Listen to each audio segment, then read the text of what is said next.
Hay bandas que lo tenían todo: sonido poderoso, imagen impecable, presentaciones explosivas y hasta el respaldo de nombres grandes. Pero por alguna razón desaparecieron del radar.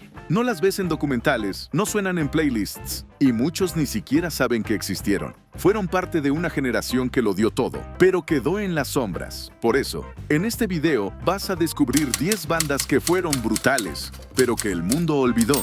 Algunas estuvieron a un paso de la gloria, otras ni siquiera tuvieron una verdadera oportunidad.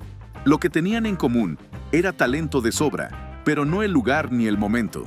Escucha con atención, porque más de una vez te vas a quedar pensando cómo es posible que esto no haya sido un éxito mundial.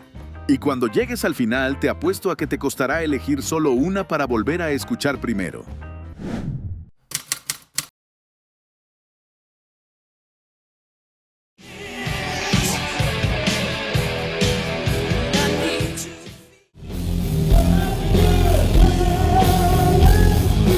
Formada en 1984 por el baterista Carmine Appice, King Cobra llegó con un sonido potente y visualmente llamativo, justo en el auge del glam metal.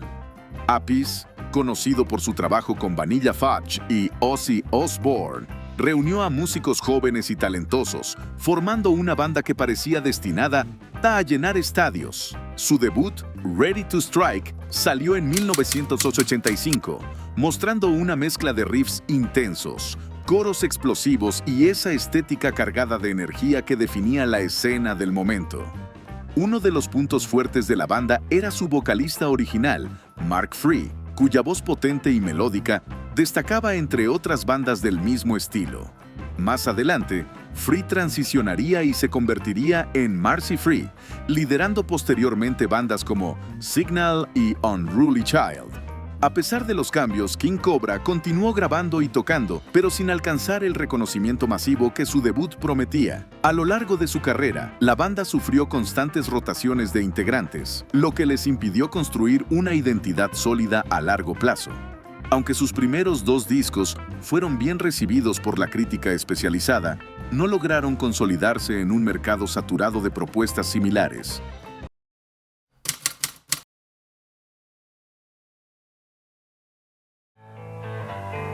It's dark inside, no place to... The Bees fue una banda surgida en Chicago a principios de los años 80, conformada por músicos que ya tenían experiencia previa en la escena local. Su único álbum, Get Up, fue lanzado en 1982 y logró captar la atención inmediata con una mezcla muy efectiva de power pop y hard rock, en una línea similar a Cheap Trick, pero con más filo y energía. Su propuesta era directa, con canciones rápidas, pegajosas y cargadas de actitud. El cantante y guitarrista Tom Holland, quien también había pasado por una etapa en Steppenwolf, fue clave para definir el estilo de la banda. Su presencia en el escenario y su voz áspera daban a cada canción una identidad fuerte. En sus shows en vivo, The Bees solían presentarse como si estuvieran tocando en estadios, aunque fuera en clubes locales, algo que generaba una experiencia intensa para el público. A pesar de tener buenas críticas y cierta rotación en radios locales, no lograron concretar un segundo álbum. La falta de apoyo sostenido de su sello discográfico y una escena saturada con nuevas propuestas terminó por apagar su impulso inicial.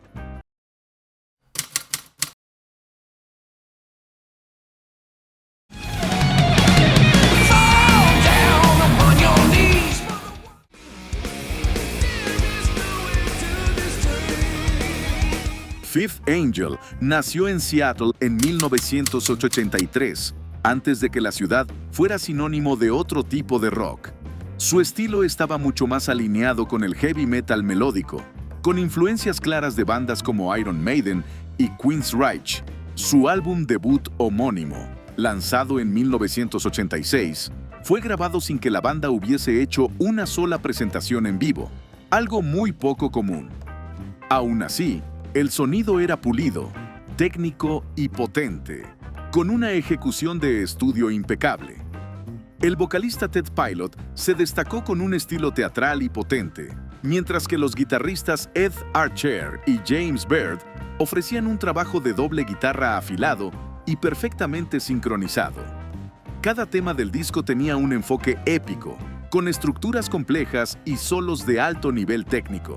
La banda firmó con Epic Records, lo que permitió la reedición de su debut con mejor distribución, pero no fue suficiente para posicionarlos en la radio comercial. Aunque no lograron consolidarse en Estados Unidos, Fifth Angel sí ganó respeto en Europa y entre coleccionistas del metal de los 80. Sus dos primeros discos se consideran de culto, especialmente por fanáticos que buscan ese sonido clásico, bien producido y con ambición musical. Nunca llegaron al circuito masivo, pero su calidad técnica los mantiene como un secreto bien guardado del metal ochentero.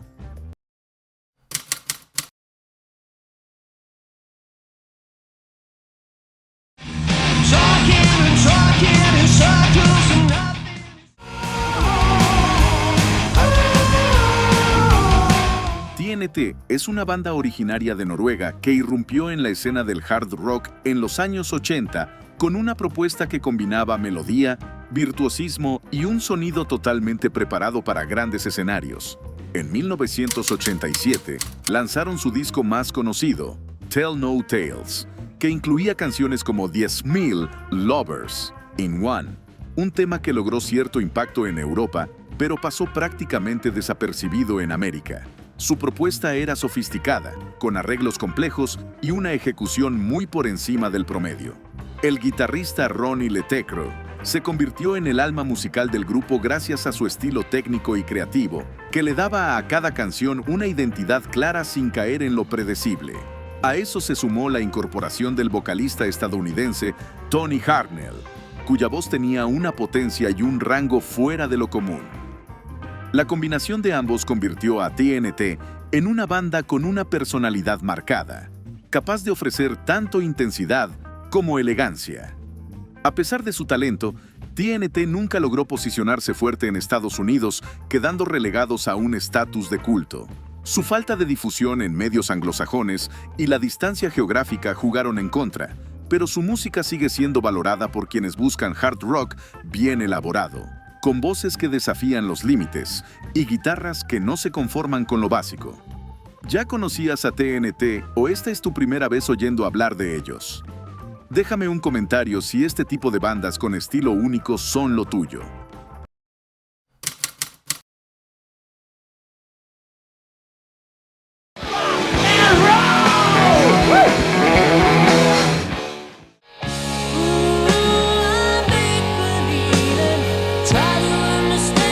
Aircraft fue una banda estadounidense nacida en Wisconsin a comienzos de los años 80, con una clara orientación al rock melódico conocido como AOR.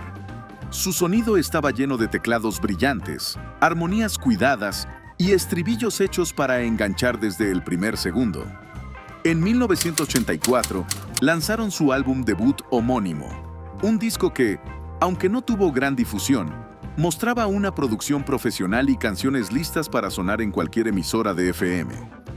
Temas como Can't Run Away y It's Not So Easy destacaban por su estructura simple pero efectiva y por ese tono positivo que caracterizaba a muchas bandas de la época. El grupo tuvo la oportunidad de abrir conciertos para nombres como Reo Speedwagon, Survivor y Night Ranger, lo que indica el nivel que manejaban en vivo.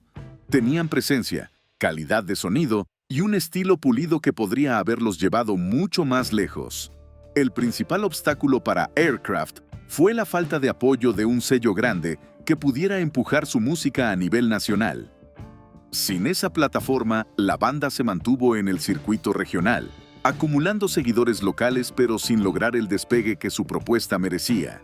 Hoy en día, su álbum debut es una pequeña joya escondida para los que disfrutan del AOR clásico bien ejecutado.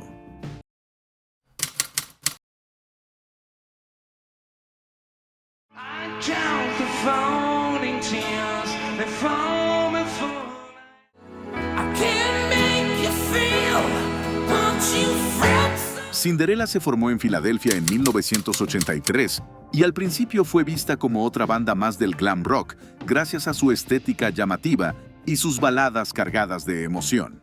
Sin embargo, lo que los diferenciaba del resto fue su evolución musical.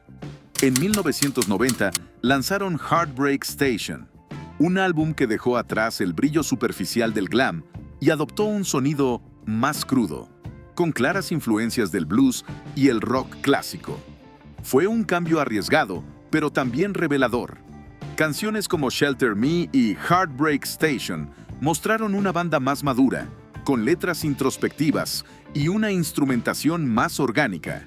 El líder y vocalista Tom Kiefer tomó las riendas creativas y aportó una voz rasposa, llena de carácter, que terminó siendo la firma sonora del grupo. El disco no tuvo el mismo impacto comercial que sus trabajos anteriores, pero demostró que Cinderella tenía más profundidad de la que muchos creían. Aunque su popularidad bajó con el cambio de década, Cinderella dejó un catálogo sólido y coherente.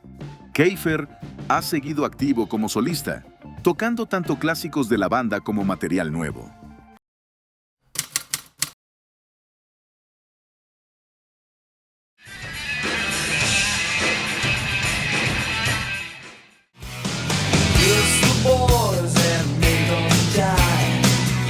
Electric Angel se formó en Los Ángeles a finales de los años 80, a partir de exintegrantes de una banda llamada Candy. Desde el inicio, se notaba que tenían una propuesta diferente dentro del glam. Eran más irónicos, más callejeros y con un sonido que combinaba el desenfado del punk con melodías bien construidas. En 1990, firmaron con Atlantic Records y lanzaron su álbum debut homónimo, bajo la mirada de Gene Simmons, quien los apoyó desde el principio. El disco incluía canciones como True Love and Other Fairy Tales y The Drinking Song, que mezclaban energía, humor y crítica social con un estilo fresco. La banda evitaba caer en fórmulas repetidas, y eso los hacía destacar. Además, su estética era menos recargada y más urbana, con un toque de rebeldía que les daba identidad propia dentro de un género saturado. A pesar del talento y el respaldo que tenían, su segundo disco fue archivado por decisiones internas del sello, lo que frenó por completo su carrera. Nunca tuvieron una oportunidad real de crecer a gran escala. Años después, ese material perdido fue recuperado y publicado, consolidando el estatus de Electric Angels como una banda de culto con una base fiel de seguidores que nunca los olvidaron.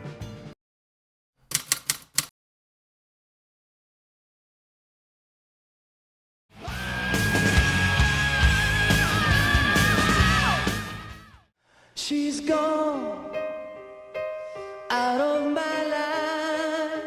Steelheart apareció en la escena musical a inicios de los años 90, pero su sonido tenía el ADN completo del glam metal ochentero. Su álbum debut, lanzado en 1990, fue una muestra clara de técnica vocal, baladas intensas y guitarras bien producidas. El sencillo I'll Never Let You Go, Angel Eyes, fue su carta de presentación, y rápidamente se convirtió en un éxito en las listas. Todo indicaba que estaban listos para quedarse en el mapa. Miljenko Matijevich, vocalista y principal rostro del grupo, tenía un rango vocal impresionante que sorprendía incluso a músicos experimentados. Otros temas del disco como She's Gone y Can't Stop Me Loving You demostraban que la banda no dependía de un solo éxito. Estaban construyendo una identidad sonora sólida, basada en potencia y melodía bien equilibradas. Pero en 1992, durante un concierto, una estructura de luces colapsó sobre Matijevich, provocándole heridas graves en el rostro. El accidente detuvo por completo el impulso de Steelheart justo cuando estaban en ascenso. Aunque el vocalista logró recuperarse con el tiempo, la banda nunca retomó el mismo nivel de exposición. ¿Habías escuchado esa historia? Comenta abajo si alguna vez pensaste que Steelheart era solo una banda de una canción.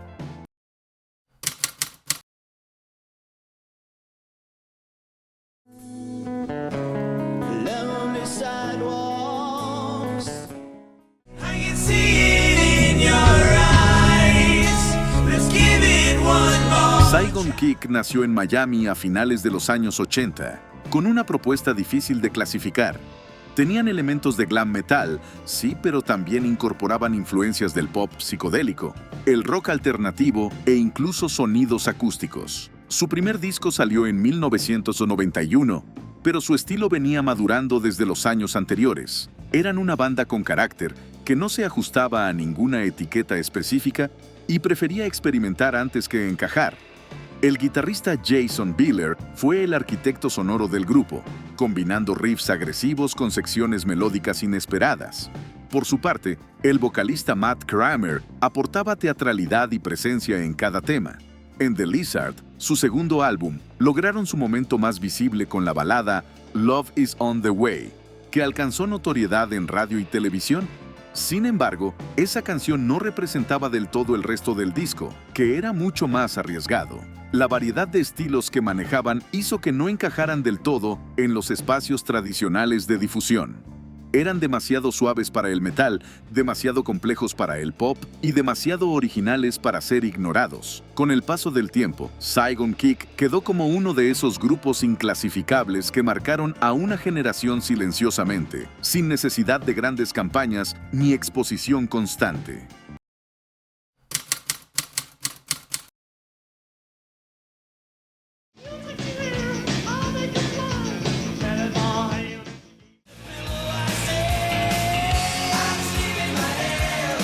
DAD, abreviatura de Disneyland, After Dark, es una banda danesa formada en 1982 que rápidamente se ganó fama en Europa gracias a su actitud irreverente y su sonido directo.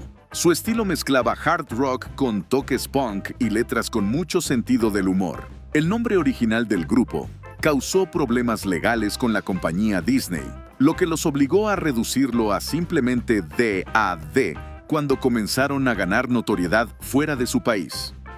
Su disco más emblemático, No Fool Left for the Pilgrims, salió en 1989 y fue una verdadera declaración de intenciones. Canciones como Sleeping My Day Away mostraban una mezcla poderosa de guitarras sucias, estribillos pegajosos y una actitud despreocupada que conectó con miles de fanáticos en Europa. El vocalista Jesper Binzer tenía un estilo vocal crudo y auténtico, ideal para el tipo de rock que hacían. En su país natal y en otros rincones del continente europeo, DAD llegó a llenar estadios, tuvo sencillos en los rankings y se mantuvo como una de las bandas más activas del género. Sin embargo, en Estados Unidos nunca lograron romper la barrera cultural ni recibir el apoyo de los medios. La confusión con su nombre original y el acento extranjero jugaron en contra, a pesar de que su música tenía todo para competir en la misma liga que los grandes del hard rock. A veces no se trata solo de tener buenas canciones. Si el momento no es el correcto, si no hay apoyo detrás o si simplemente no encajas en la fórmula del mercado, podés quedar fuera sin importar lo bueno que seas. Y eso fue exactamente lo que les pasó a muchas de estas bandas. ¿Cuál de estas bandas te sorprendió más? ¿Ya conocías alguna o fueron todas un descubrimiento? Lee los comentarios, comparte el tuyo y sigamos entre todos, armando este mapa de joyas perdidas del rock. Si te gustó este viaje en el tiempo, no olvides dejar tu like, suscribirte y activar la campanita. Nos vemos en el próximo video, donde la música sigue siendo eterna.